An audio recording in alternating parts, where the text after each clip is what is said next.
3 years ago, my family was on the brink of bankruptcy, and Emily Carter, the cold, bossy CEO of Carter Industries, needed a stand-in husband because her white moonlight, Ryan Kim, had just flown off to London for some elite art residency.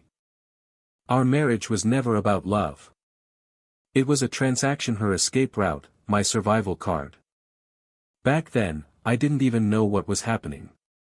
My old man collapsed, the debt collectors were circling, and next thing I knew, I was in a tuxedo next to a woman whose poker face could freeze lava. I was 170 pounds of desperation wrapped in a cheap suit, and 169 of those pounds were debt and wishful thinking. But hey, I played along. I was the clown with the contract, the Mr. Carter, with no power, no love, just mileage. That's what I was, emotional mileage. For the last 3 years, Emily treated me like I was invisible. She never touched me unless it was PR related. Our wedding night. She sat at the edge of the bed and read a contract.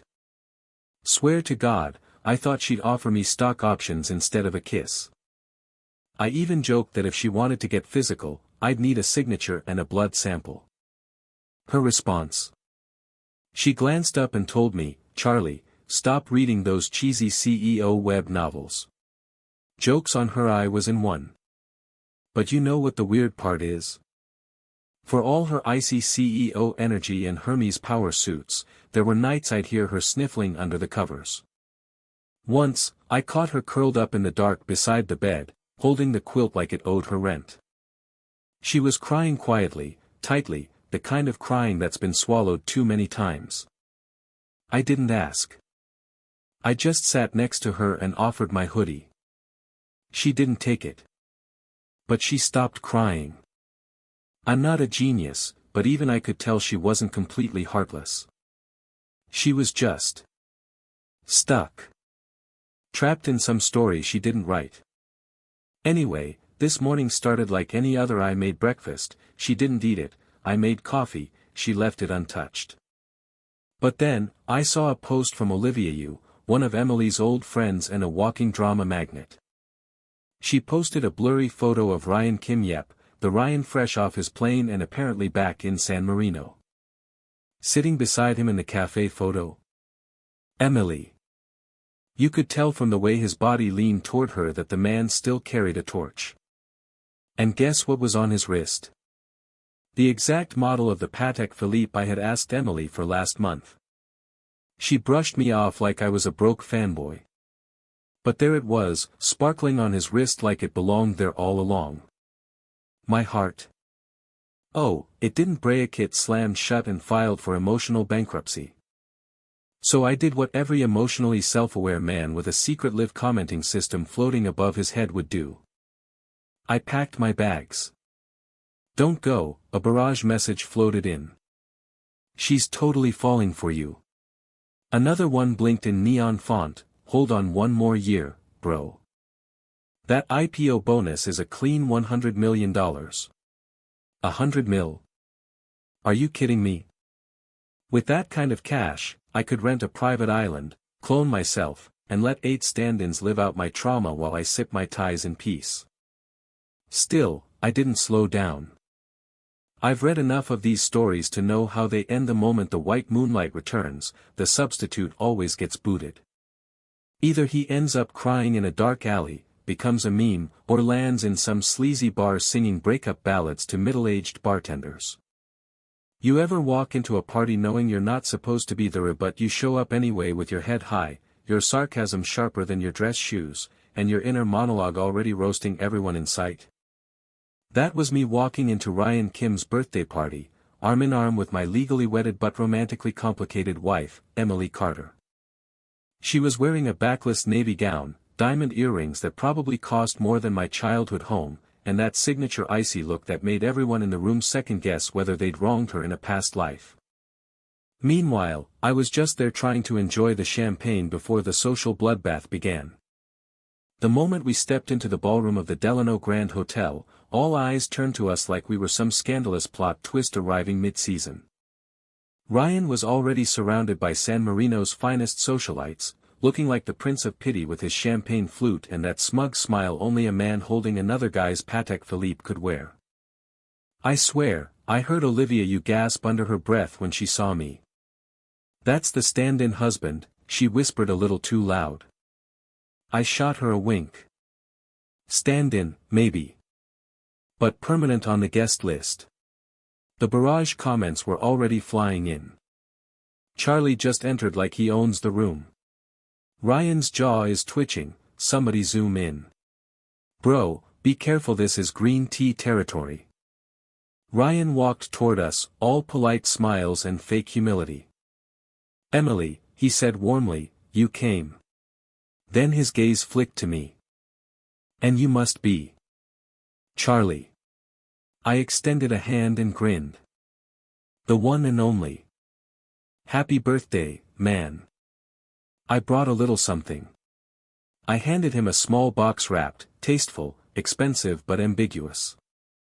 He took it with a grateful nod. "You didn't have to." "Sure I did," I replied. Birthdays are important. Especially for people who still think they're in high school emotionally.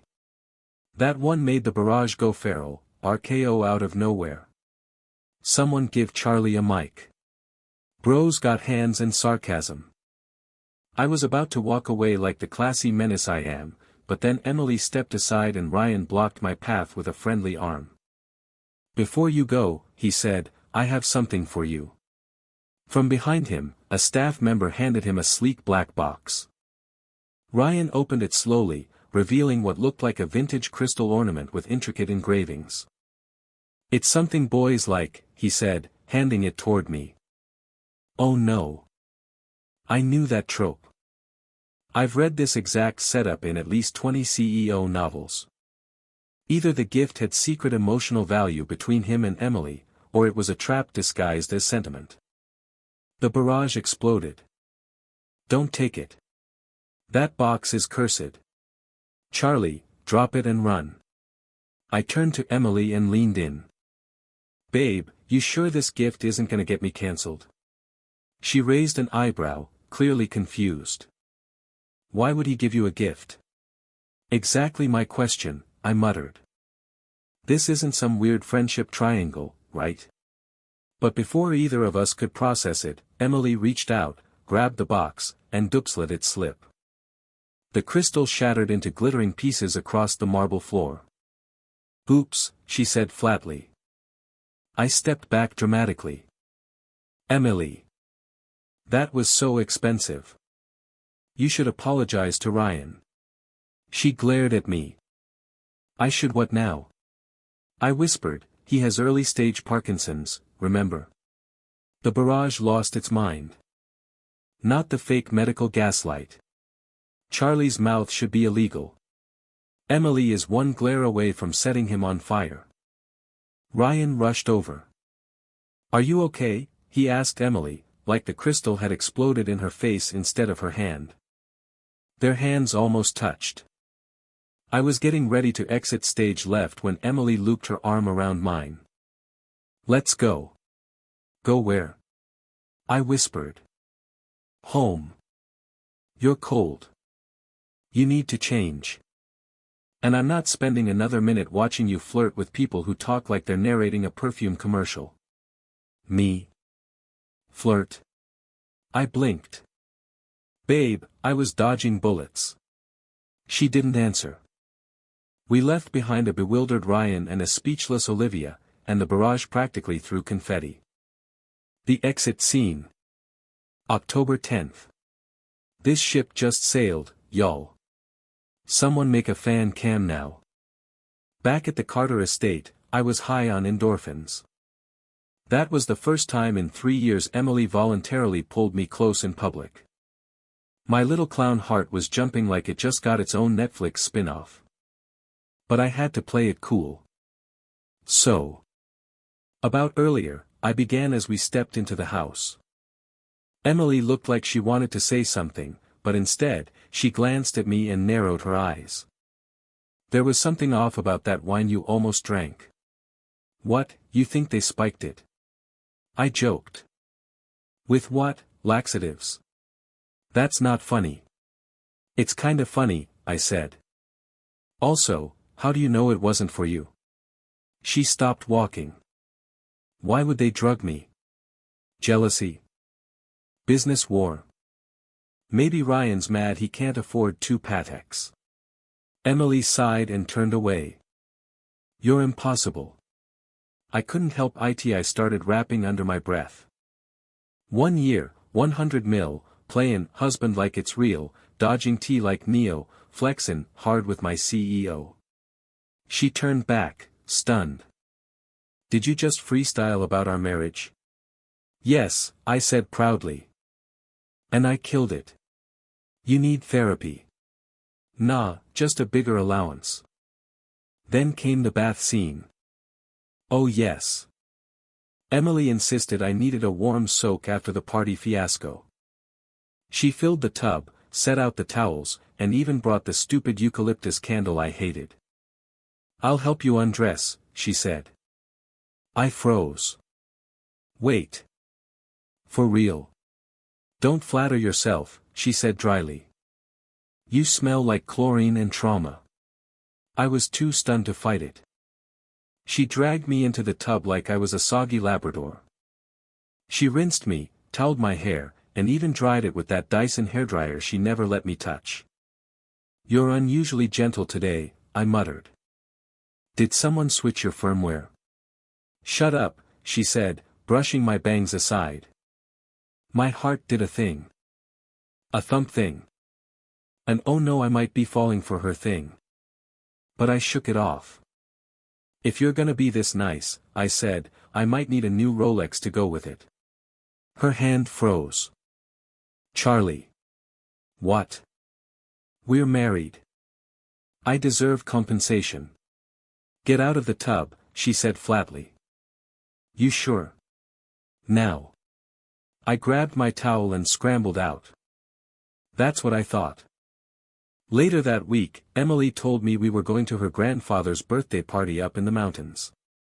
Carter family traditions meant everyone would be their rich cousins, oil tycoons, and the type of people who treat billion-dollar IPOs like weekend hobbies. Emily looked worn down, paler than usual. You okay? I asked. You look fragile. You're not funny, she replied. I'm serious. If you die, I don't get the 100 mil. Shut up, Charlie. But her smile twitched. I saw it. I made her smile. I should have gotten an award. We arrived at the hilltop estate just before sunset.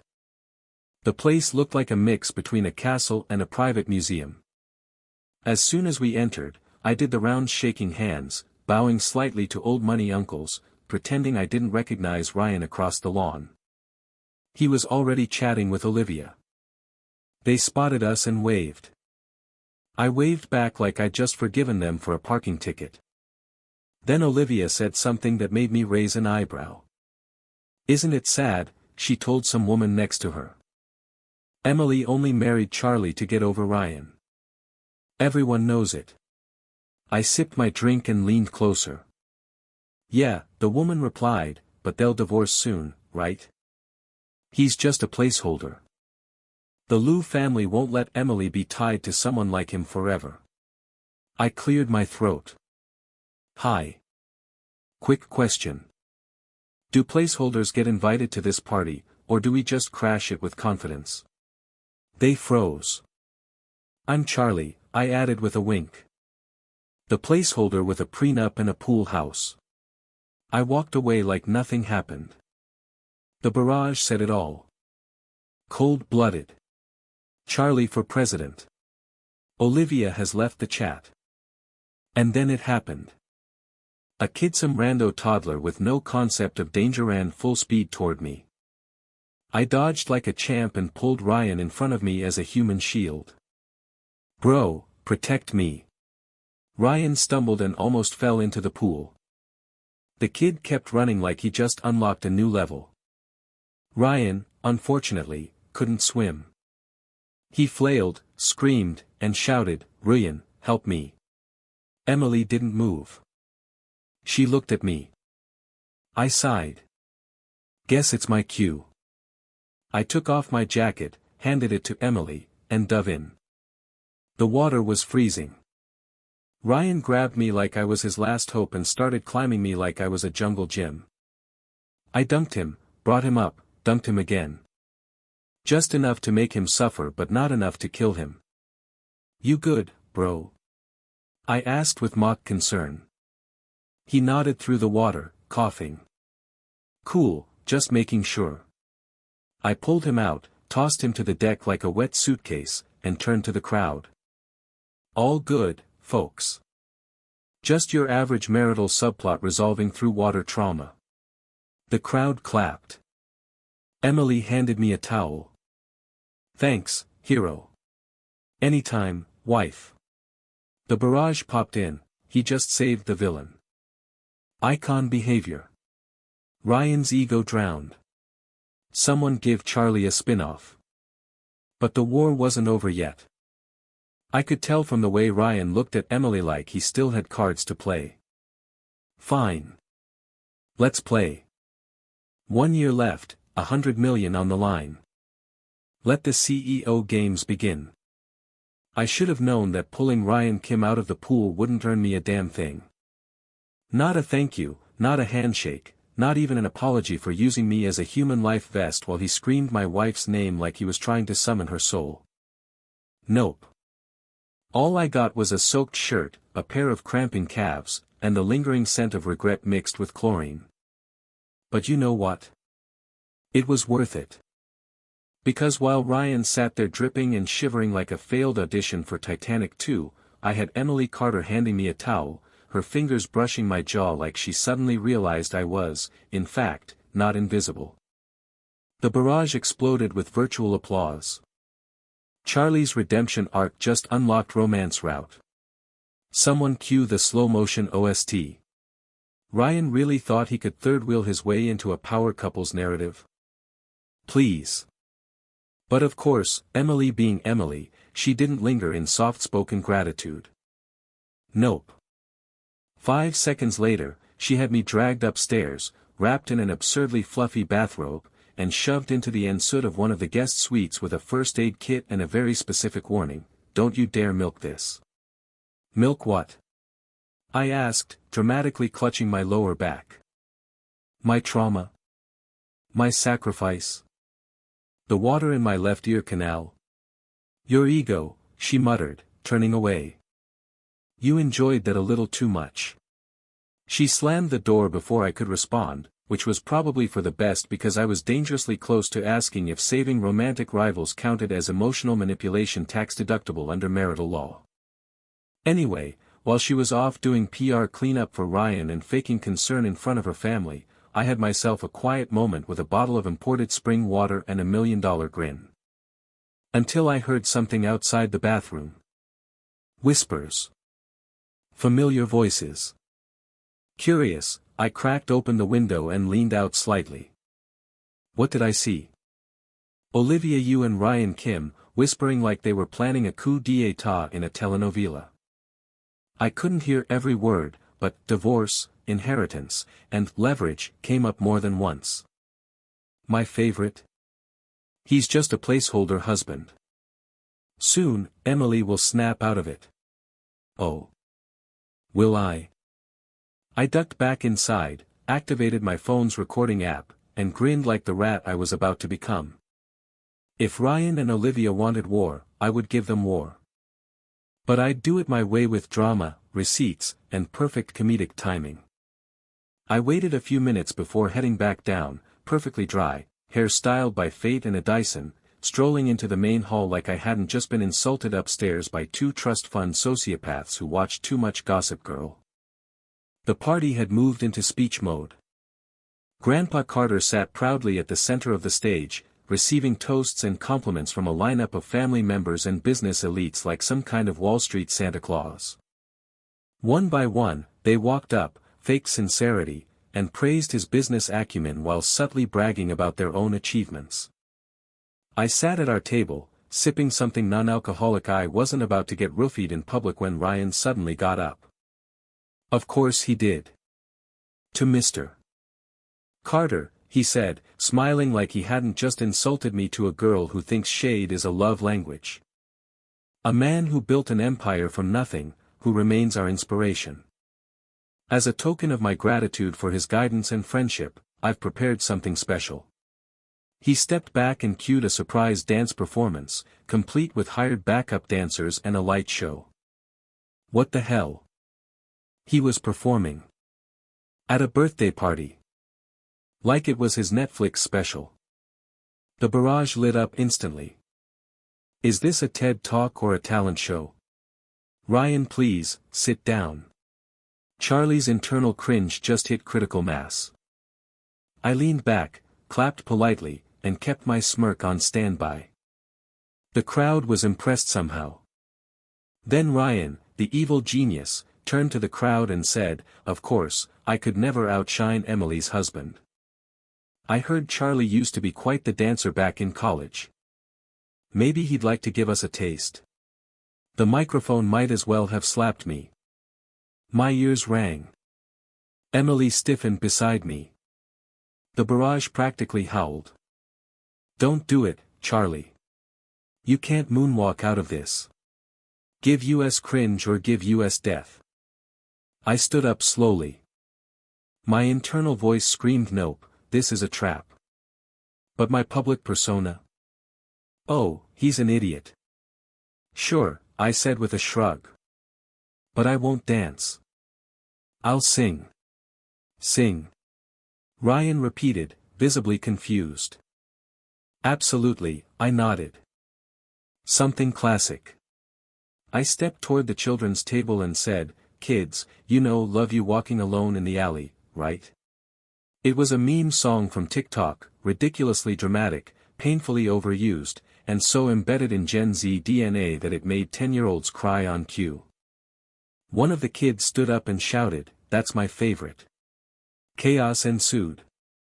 They joined me in chorus, voices cracking, hands waving like I was a pop star at Coachella. Even Grandpa laughed. "Finally, some real entertainment," he muttered, sipping his scotch. After the emotional crescendo, I walked over, handed him a microphone-shaped piece of cake, and whispered, "Here's to you, sir." From one survivor to another. The old man chuckled. "Ryan?" He looked like he'd swallowed a USB stick full of viruses. Olivia tried to salvage his ego with a weak toast of her own, but by that point, the room had already shifted. The tide had turned. Emily reached under the table and grabbed my hand. My brain went static. The barrage was practically hyperventilating. She touched his hand first. Did Charlie just win a round? Kiss. Kiss. Kiss. But before I could fully enjoy the moment, Ryan intercepted me in the hallway as I was grabbing a refill. "We need to talk," he said, cornering me near the stairwell. "Alone." I gave him a look. "Sorry, buddy. I only do solo meetings for people who don't almost drown." "Cut the act," he snapped. "You know why you're here. This marriage was never real. Let Emily go before you ruin her future." "Wow," I said. "You're still stuck in season 1. We've evolved since then." "Charlie," he warned, "if you keep holding on, you'll be remembered as the idiot who clung to a woman who never loved him." "Funny," I said, pulling out my phone. "Because I think you'll be remembered as the guy who got played. By me." Then I hit play on the recording. His eyes widened as his own voice echoed down the hallway. "He's just a placeholder. She'll come back to me eventually. Just wait." Ryan lunged. I dodged. "Too slow," I said, slipping the phone back into my jacket. "Don't worry. I only play the good parts." Emily showed up just in time, flanked by a few older relatives and a suspiciously nosy housekeeper. "Everything all right?" she asked. "Ryan was just expressing his admiration," I said smoothly. "In his own self-destructive way." "You're lying," Ryan spat. Don't believe him. Then let's ask the audience, I replied, turning on Bluetooth and blasting the recording again. This time with full volume. The hallway went silent as his voice repeated, she doesn't love him. She'll snap out of it. He's just filler. Olivia came around the corner right on cue. Ryan? She asked, pale. What the hell? It's not what it sounds like, Ryan stammered. I sighed dramatically. It never is. Emily's face was unreadable, but I could see it fury behind her eyes, the quiet shame, the slow realization that she had almost let this guy walk back into her life. She turned to me and whispered, you knew. I nodded. I knew. I just wanted you to see it for yourself. And the recording? Just insurance, I shrugged. You never know when someone's gonna try and rewrite your script. The barrage was sobbing. Charlie for Emperor. This arc is too powerful. Someone give this man a crown. Ryan stumbled backward, humiliated, and Olivia didn't even bother catching him. She stepped aside like he was just another stock tanking in real time. You're pathetic, she muttered. And just like that, the golden boy of Emily's past became the cautionary tale of her future. We returned to the party. Emily walked beside me this time. No distance. No tension. Her fingers brushed mine as if they belonged there. She didn't say much, but her presence was louder than any toast, any dance, any fake gift box ever could be. And for once, I didn't feel like a stand-in. I felt like the lead. You'd think after publicly humiliating Ryan Kim in front of half of San Marino's upper crust complete with Bluetooth audio expose, Olivia Yu's ice-cold betrayal, and Grandpa Carter low-key smirking in the corner that I'd finally be allowed to retreat into a quiet corner, sip overpriced champagne, and scroll memes in peace. But no, life in a CEO web novel doesn't slow down once you drop a bombshell. If anything, it just hits you with another plot twist right after you've caught your breath. So there I was, standing next to Emily Carter, still high on my moment of glory, when the barrage started lighting up again in front of my eyes like a stock ticker on steroids. Charlie just outplayed the entire love triangle. Olivia might defect to Team Husband. Our boy's building his harem with charisma and passive aggression. Please stop. I'm already blushing through this tux. But if I thought the night was over, I was dead wrong. After the party wrapped up and the guests started trickling out, Emily tugged me aside by the wrist, not the arm, the wrist, like I was some high-value artifact she didn't trust anyone else to touch. She didn't say anything until we were back at the estate. And by, didn't say anything, I mean she stayed dead silent the entire 45-minute ride home while I sat in the passenger seat googling, signs your wife is silently plotting your murder, and, how to fake a coma convincingly. When we finally pulled into the driveway, she parked with the kind of stillness that screamed pent-up emotion. Inside, she said. One word. 2 syllables. And every neuron in my brain stood at attention like it just got drafted.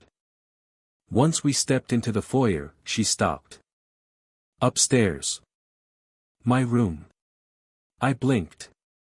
You mean our room? Since when do you sleep there? She shot back. Okay. That's fair. I followed her up the marble stairs like a man walking toward a surprise tax audit. She didn't look back once.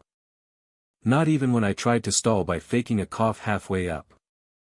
Once inside, she slammed the door shut behind us, crossed her arms, and stared me down like a prosecutor with a personal grudge.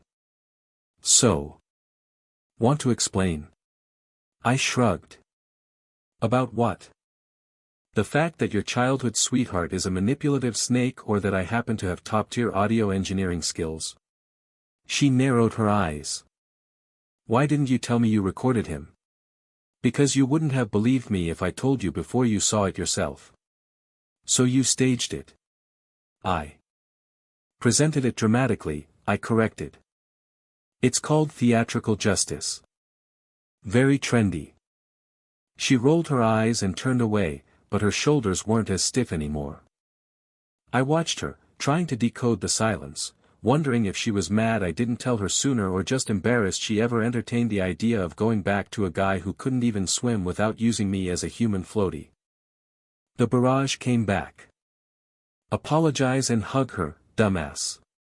Why are you still standing like a butler in a Victorian drama? Bro, her back is basically begging for a piggyback. I took a breath, walked over, and touched her shoulder gently. Hey, I said, I know this whole thing has been a mess. I know we didn't start this marriage with real feelings. But I also know I meant it when I pulled you away from him tonight. Not because I was playing some game. But because I couldn't stand to watch you get hurt again.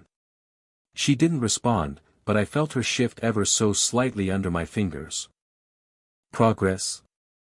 Possibly. She finally turned, just a little, enough for me to see her profile in the soft hallway light. Why are you always joking? She asked quietly. Even when you're being serious? Because if I don't joke, I said honestly, I might actually have to admit how much this all got to me. And I don't want to make it harder for either of us. Her eyes flicked to mine, something unreadable swirling inside them. You're not just a placeholder, she said. My heart stuttered like a poorly buffered live stream. What? I don't know when it changed. But I started noticing. The way you give me space when I'm overwhelmed. How you refill my coffee even when I forget to say thank you. How you made Grandpa laugh tonight. How you jumped into that pool like it was nothing. It was nothing, I muttered. I've done worse for less. One time I got hit by a drone at a wedding. Charlie. Her voice pulled me back. I don't think I want a divorce. I blinked. Wait, seriously? She nodded.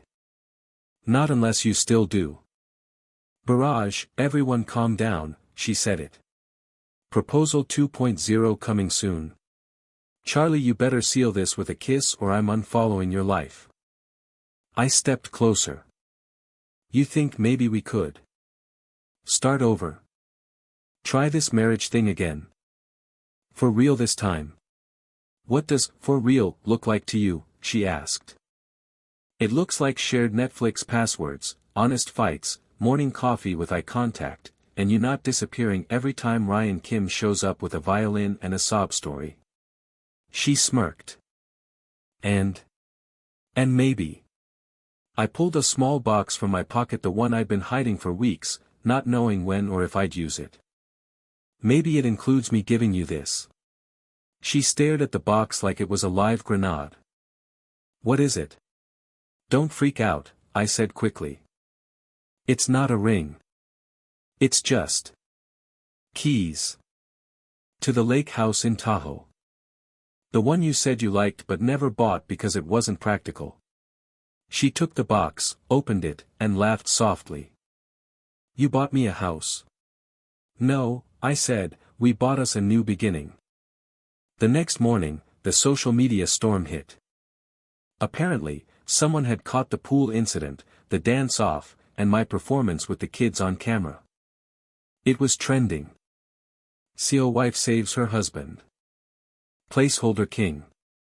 Charlie Nation. I went viral. Again.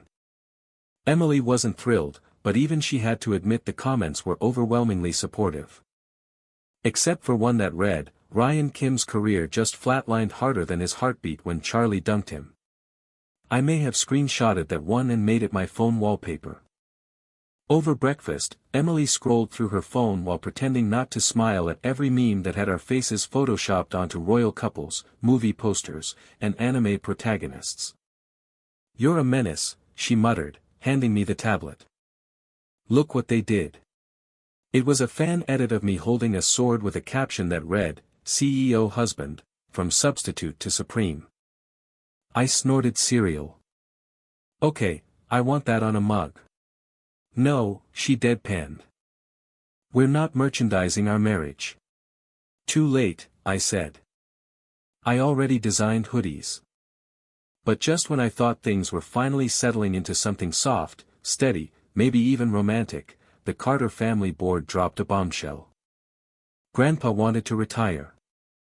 And he wanted me to sit in as a temporary advisor until Emily officially took over. I thought it was a joke. Me? The guy who once wrote a business proposal on a napkin and spelled logistics with a Z? Yes, he said, because you see through people. You don't flinch when things get ugly. And let's be honest, you're the only one I've seen make Emily smile without a performance review attached. The barrage went nuts. Charlie enters corporate mode. From comic relief to chairman vibes. The glow-up is real. Emily stared at me like she didn't quite recognize me. You'd seriously consider it? I shrugged. Only if I get a corner office and unlimited coffee refills. Done, she said without blinking. And maybe a desk next to yours. I added. That's negotiable. You're blushing, I teased. You're annoying, she replied. But she didn't say no. That night, as we walked out onto the balcony, watching the stars blink lazily over the San Marino hills, I reached for her hand again, this time without hesitation. She didn't pull away. Hey, I whispered, if we make it through this next year, can I buy you another Patek? She raised an eyebrow. Trying to bribe me again? Nah, I said. Trying to match yours. His and hers. She leaned her head on my shoulder. You really are a problem. But I'm your problem now, I grinned. The barrage agreed. I always thought office drama only lived inside LinkedIn posts and overpriced espresso machines, but ever since Grandpa Carter decided to toss me into the lion's den meme, the corporate board of Carter Industries, I realized rich people politics makes reality TV look like a preschool bake sale, because within the first week of becoming a temporary advisor, I had already been invited to 3 strategic brunches, 2 secret backdoor votes, and 1 suspicious team-building retreat that sounded way too much like a kidnapping attempt with yoga, and to make things even spicier, the board members didn't exactly welcome me with open arms, more like forced claps and fake smiles that felt like I was walking into a room full of Botoxed snakes with spreadsheets, but hey, I smiled back, shook hands, and played along. Because I wasn't just a placeholder husband anymore, I was the wild card with viral street cred and an in-house CEO wife who could bankrupt them all with a single signature, which meant every passive-aggressive comment thrown my way was just another stepping stone toward my corporate villain origin story, and let me tell you, I was thriving, at least until one particular Tuesday morning when I walked into the executive meeting room and saw Olivia Yu sitting at the head of the table like she hadn't tried to throw me under the social media bus last week. Her expression all polished elegance and barely disguised condescension as she looked me up and down and said, "Ah, Charlie, didn't expect you to show up so early, usually the plus ones just wait in the lobby," and I laughed because she clearly didn't know I'd read every line in the company charter and I already knew she wasn't even on the advisory board. She was just filling in for her father, who was traveling, aka hiding from the media storm I'd dropped on her BFF Ryan Kim, so I smiled sweetly, dropped my briefcase on the glass table with a satisfying thud, and replied, "Didn't expect you to still be talking after last weekend, but here we are," and the barrage lit up immediately. Olivia just got served a full-course clapback. "Charlie, king of meetings and pettiness, y'all, this boardroom just became a death match arena," and while everyone else tried to ignore the tension, Emily walked in 5 minutes later, eyes sharp, heels sharper, looked straight at me and said, "You took my seat," and my heart actually skipped, because I didn't know if she was joking or genuinely about to dock my salary. But then she smirked and took the chair next to mine instead, which somehow made it worse, because Olivia's eye twitched like she just watched her entire stock portfolio crash, and I knew something big was coming, and I was right, because by lunchtime the rumor mill was already in full spin, people whispering that I was getting preferential treatment, that my position was a PR stunt, and that I was just a trophy husband with good hair and better Wi-Fi, and while none of it surprised me, what did catch me off guard was the way Emily started acting around me, more formal, more distant, like she was pulling back just enough to avoid suspicion but not enough to actually say what she was thinking, and if you think I didn't notice, you don't know how closely I monitor this woman's micro-expressions for survival cues. Because one minute she'd be slipping me confidential reports and whispering corrections in board meetings like we were some kind of business power couple AU, and the next, she'd be ignoring my texts for 6 hours while, in back-to-back calls, with internal audit, which sounded like a code word for trying not to catch feelings, and I couldn't blame her, honestly, because when you're the heir to a billion-dollar company and your fake husband starts trending for saving your reputation while stealing your thunder, things get complicated, but that didn't mean I was gonna let her ice me out. So I decided to play the long game, keep doing my job, keep being useful. Keep being unshakably charming until she either kissed me in the elevator or filed for joint taxes, and I almost had her back on my side when the universe threw in a plot twist in the form of Claire Thompson, a venture capitalist with legs for days, stilettos that screamed blood money, and a reputation for flipping bankrupt startups into IPO gold within 6 months, and yes, she also happened to be an ex of one of the Carter cousins, which meant she had access to board events, and no, I didn't. No, she was going to be at the charity gala that weekend until I walked in and she made a beeline for me like a heat-seeking missile made of flotation and hedge funds, and the moment she opened with, "You must be the infamous Charlie," I knew the headlines were about to write themselves, especially because Emily was busy schmoozing with investors across the ballroom, and I was trying very hard not to look like I was enjoying the attention even though Claire was tossing compliments like grenades. "It's rare to see someone shake up the Carter board so fast," she purred, brushing imaginary lint off my sleeve. "Must be those good looks keeping everyone distracted," and I was just about to politely redirect the conversation when I felt the air shift and turned around to see Emily standing 3 feet away, holding 2 champagne flutes and a smile so cold it could frost over Florida, and the barrage collectively screamed, "Abort mission Charlie, wife has entered the chat, this is not a drill," and before I could explain anything, Claire, bless her chaotic soul, looked Emily straight in the eye and said, "You must be Charlie's assistant,"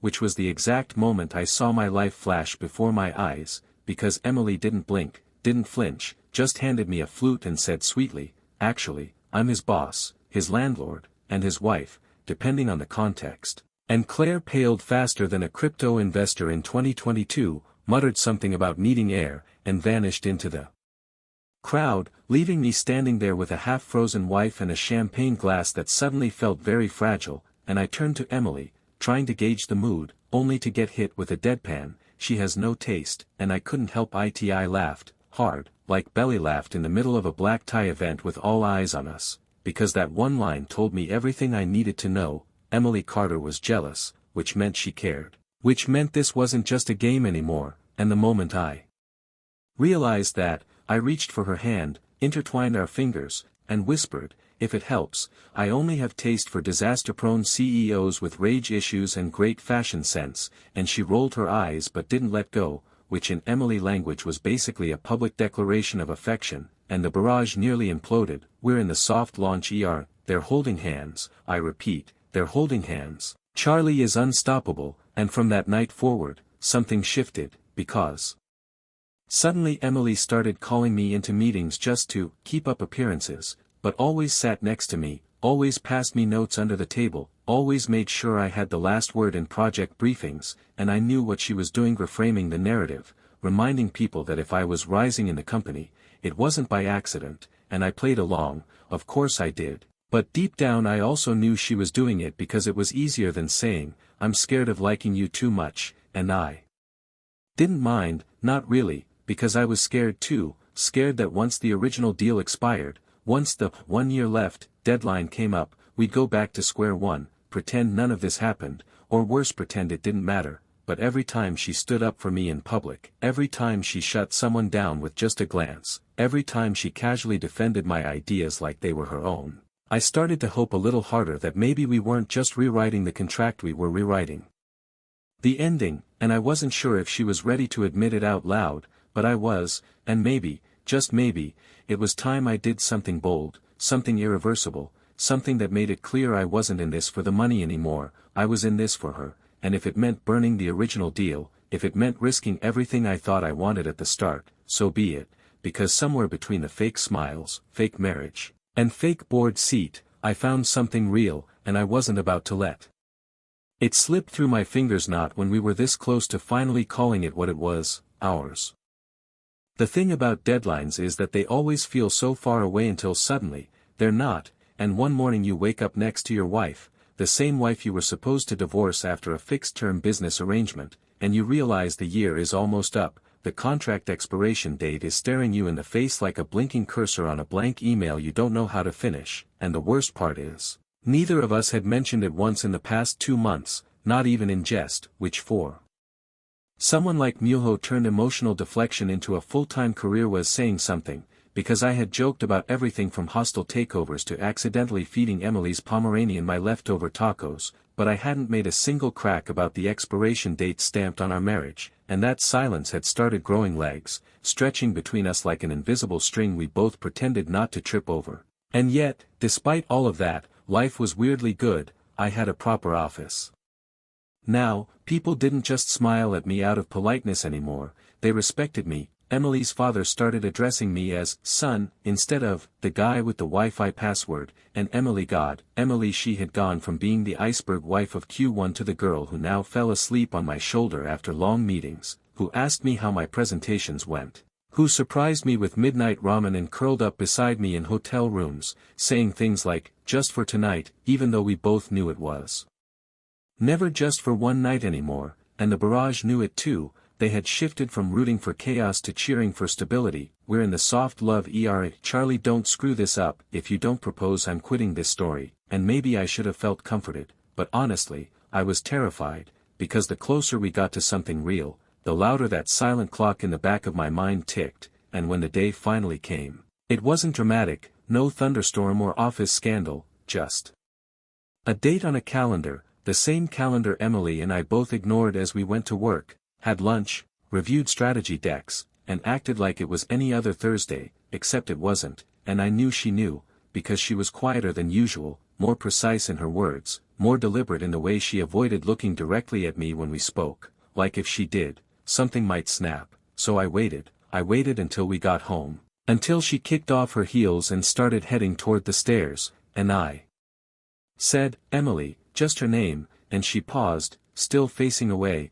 I know what today is, I said, you do too, and she didn't move, didn't speak, so I stepped forward, heart pounding, hands cold, like I was back in that cheap tux 3 years ago with everything to lose and no idea how to hold on to anything. We were supposed to end this today, I continued, but I'm not walking away unless you tell me to, and still, she said nothing. So I added, quieter, I want to stay, not for the contract. Not for the money, not for the company, just for you. And when she finally turned around, her eyes were glassy and sharp all at once, like the kind of storm that hits without warning, and she said, you idiot, before walking up and punching my chest, I thought you were going to let me go, and I blinked, confused. Why would I? Because you're stubborn, she snapped, because you act like none of this affects you, like you can just float through it all and be fine, and I was ready to walk away if you didn't say anything.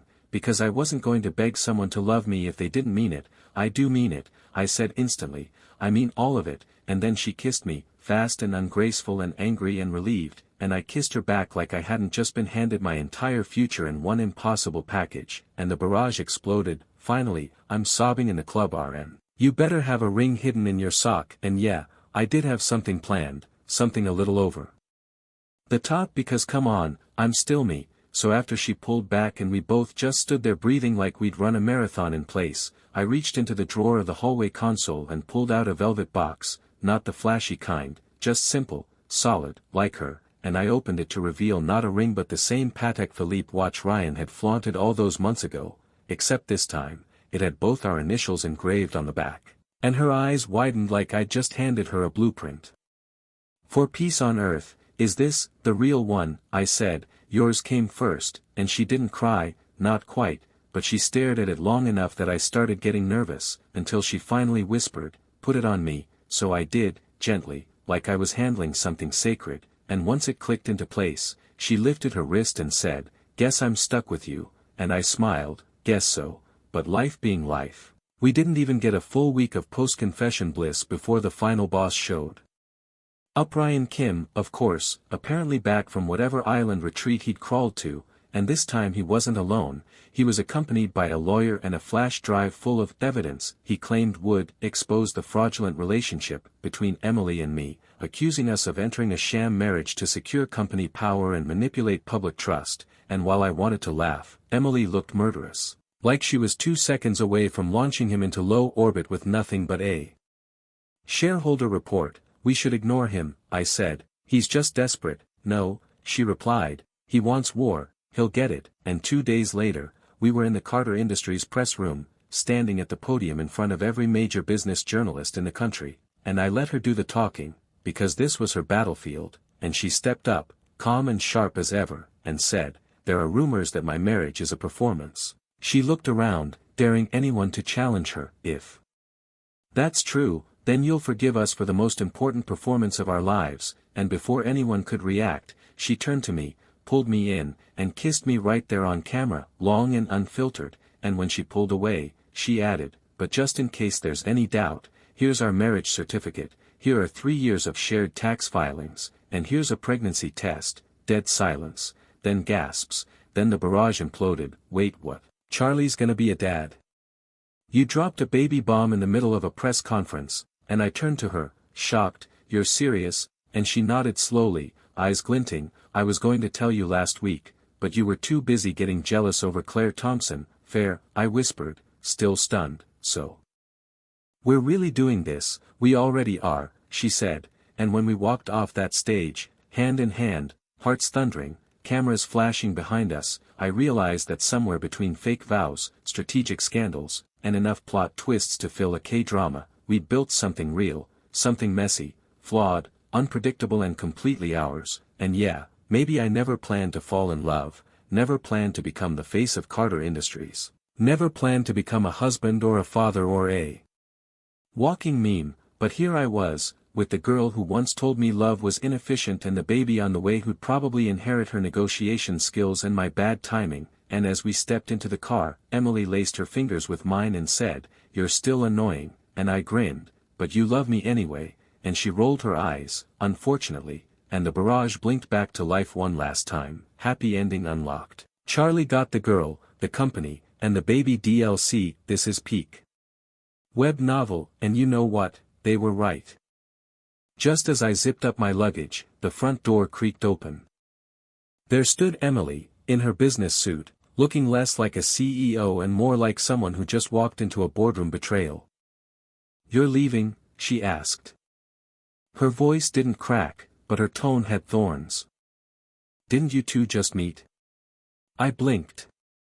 Didn't you just lean toward him like he was the last decent man on earth? I didn't say it, but I thought it loudly. What I did say was, Ryan's back. Seems like fate wants you two to reconnect. I'm just in the way. She frowned. So? She asked, folding her arms. You're leaving because of that?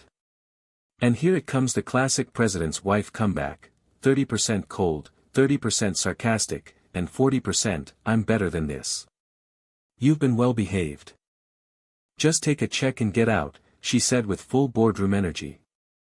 Do you want a divorce? She added a second later. I blinked. Hey, that was my line. She smirked. I kept packing. If we get divorced, she continued, you lose the watch, the car, the villa, the backstage pass to your idol concert.